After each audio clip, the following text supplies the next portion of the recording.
breaking silence is over and Britain may never be the same again.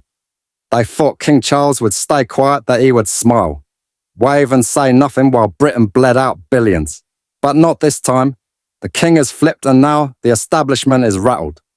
This week, the British taxpayer was slapped in the face with a number so obscene, it should have brought Parliament to a standstill.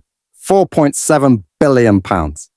That is what this government is now spending every single year to house feed and fund tens of thousands of asylum seekers and illegal migrants, many of whom should not even be here. That amount is greater than the total tax revenue collected from a city the size of Manchester. It is like telling every man, woman and child in one of our proudest industrial cities, thanks for your hard work. Every penny you earned this year is going to strangers who cross the channel in the dead of night. And King Charles has had enough. Insiders say he erupted in private after seeing the full breakdown, not just because of the cost, but because of where the money is going. According to Treasury sources, a disturbing discovery triggered a behind-the-scenes crisis. Large sums of taxpayer-funded migrant support are being wired overseas. Yes, British benefits are being funneled out of the country, sent back to relatives abroad, while our pensioners freeze and veterans sleep rough. When the king learned this, he reportedly hit the roof. This is not just about money, it is about betrayal. Britain, once known for order and responsibility, is now being run like a joke, a £4.7 billion joke.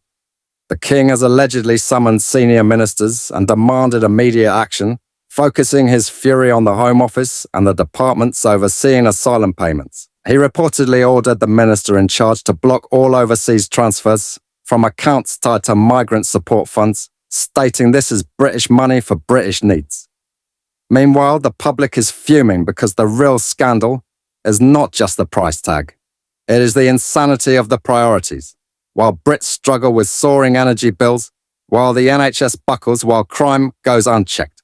£41,000 per migrant per year is being spent to keep people in hotels. That is more than the median UK salary. And 38,000 people are still in the UK illegally. After exhausting every legal appeal, they have been told to go. Yet they remain living on taxpayer money, protected by bureaucracy and political cowardice. Even worse, the UK paid £480 million to France to stop the boats. What did that buy us? More footage of French officers filming dinghies while migrants paddle straight past. This is not security, it is a farce. And the anger is no longer just bubbling under the surface. It is boiling over. This is not immigration, it is an invasion, bankrolled by the very people it is hurting. No wonder the king snapped. No wonder millions of Brits are losing faith in the system. We were promised border control, we were promised reform. Instead, we got TikTok tutorials from migrants explaining exactly how to game the UK system, how to get free housing, free meals, and now even taxpayer-funded wire transfers back home. It is not just broken, it is corrupt. And the same politicians who penny pinch over school meals, who slash winter fuel allowances for pensioners, they nod this through as if it is normal, as if it is right, but something is changing. The backlash is growing, and this explosive moment, this royal eruption, might just be the spark that sets it off. For the first time in years, King Charles has put his foot down. And while the palace will not issue a press release, insiders say he made his view crystal clear. The British public are not a cash machine for the world, and he is right. We have veterans who fought for this country, sleeping in doorways. We have elderly citizens forced to choose between heating and eating. We have young families drowning in debt while government ministers smile for cameras and nod along to empty pledges. And behind it all, a shadow system propped up by taxpayer cash that encourages more to come, that rewards rule breaking, that punishes you for daring to ask questions. But now the truth is out, and if nothing is done, one question remains. How much longer will Britain keep paying for its own destruction? In other news, 998 pensioners, elderly citizens, some in their 80s and 90s, are now taking the Labour government to court because Chancellor Rachel Reeves refused to apologise for the chaos, confusion and heartbreak caused by Labour's disastrous winter fuel debacle. They worked their whole lives. They paid their taxes, they fought in wars, built this country, raised families, and now they have been betrayed.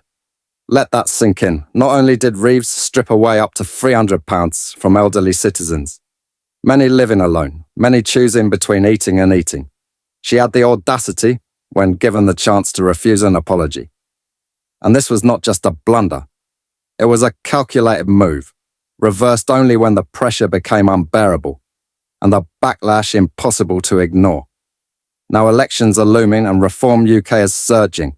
Labour is scrambling to claw back support with a rushed U-turn announced just minutes before Nigel Farage's press conference. They have now reinstated the payment partially. If you earn under £35,000, you will qualify.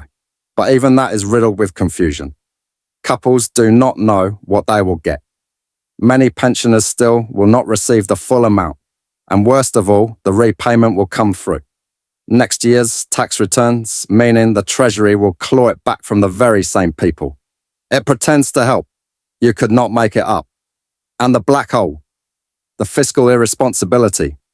Labour once blamed on the Conservatives, Rachel Reeves, is now creating one of her own, over £1 billion deep with no clear plan to pay for it. That is not leadership, that is chaos masquerading as competence. While Reeves dodges basic questions, real people are suffering.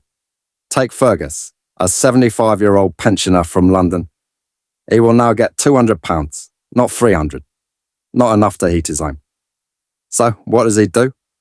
He curls up under a duvet with his cat trying to stay warm in Britain in 2025. And this is not an isolated story. This is the reality for millions. If you believe the public deserves better, if you want the truth that others are too scared to report, subscribe now to England. Now 7 and stay informed, because this is not the end of the story. It is just the beginning.